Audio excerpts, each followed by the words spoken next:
remember when I lost my mind. All right, day 19, Nashville, Tennessee. This is actually our layover day here, and I had a lot of time that day to catch up on some of the work that needed to get done. And the occupation in Nashville didn't have wireless internet or electricity, so we had to go to the public library. And so I went there that morning, and while I was there, I didn't even mean to go to the library, but I stumbled upon the library and started, you know how I do, I just kind of walk around and get myself lost. I ended up at the civil rights history part of it, you know? So I was out there, and then I found a little cubby hole, right? And in this cubby hole, they had a video section where they had like 6 hours worth of like civil rights movement videos. So they had an outlet right next to that, so I was uploading my videos using their Wi-Fi, I was charging all my electronics. Then I also got to like watch a shitload of like videos about the civil rights movement, right?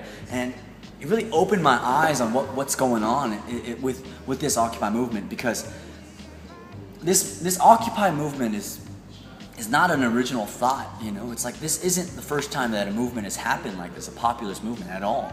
Yet it's still in its infancy stages, you know? So I really think that we can skip through some of this pre-adolescence, really, we can go straight into maturity, you know? And one of the things that I was learning was just the multifaceted approach that the civil rights movement used, and the parallels between that and the Occupy movement. When I say multifaceted, I mean, they had children marching in place of the parents, because the parents had to go out and work, you know, and the organizers that made that happen had the knowledge and the foresight to see that would be an incredible force. And what happened was the sheriff of that town actually let out the dogs and the fire hydrant hoses on these children, you know, and that became national, worldwide news, you know, and it basically, the best part about all this was when that happened, it got the attention of JFK.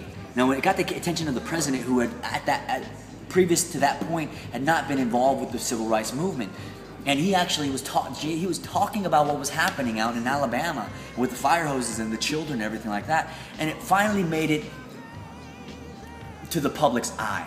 You know, it broke through it hit the tipping point, and it broke through the barrier that was there between local and nationwide news, you know? And after that happened, you know, MLK and the SLC, the Southern Leadership Committee or whatever, they got together, the Southern something like, look it up, go on Wikipedia, look it up, like a SLMC or something, Southern Leader Ministry Coalition, I don't know. But anyways, the most important thing is the fact that right after that happened and they gained nationwide coverage, they actually pushed for the March on Washington, which wasn't necessarily a long march, but as it was everyone's going to march from this point to this point, from the Washington Memorial to the Lincoln Memorial, something along those lines, you know, in a march in D.C. And they garnered about 50,000 people, and you know, RFK, who was the general attorney, who was the second in charge, not the vice president, but the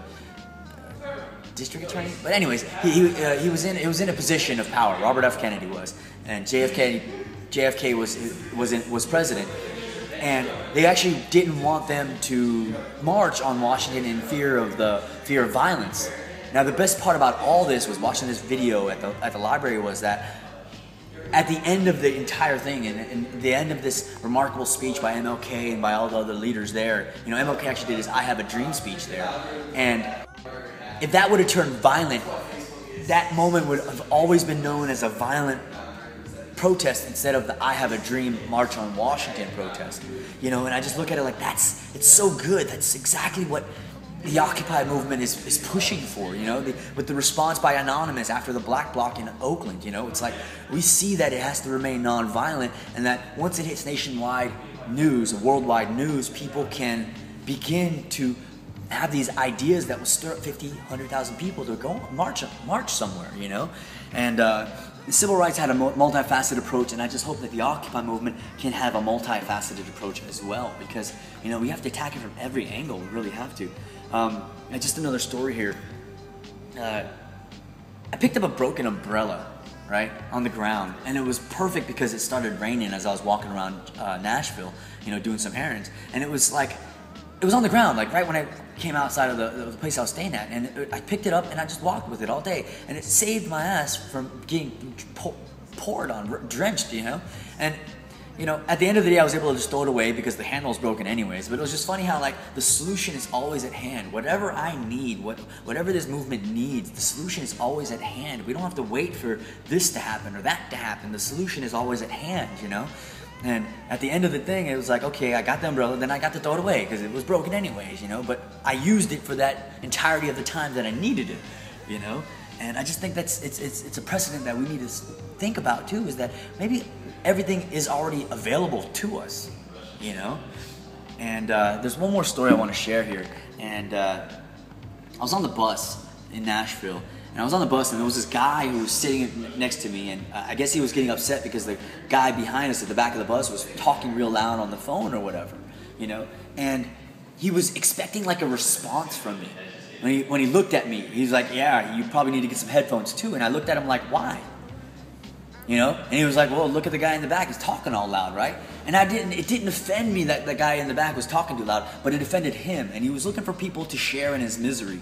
And the fact that I didn't, this is the coolest part, because I didn't, he didn't get a response. He didn't say anything. He actually moved to the front of the bus, and he actually got off the bus.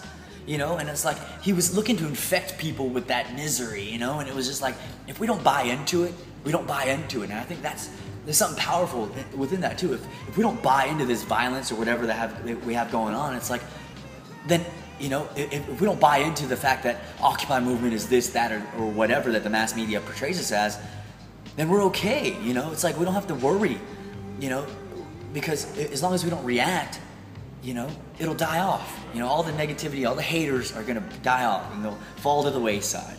You know, and you know, Nashville was a great place to stay. I want to thank everyone that housed us, that took care of us, and made us feel like home in Occupy Nashville. And you know, I just want to say that, you know, we can't do this alone. I think this is really important, that we have to stick together through this. You know, and let's continue to encourage each other.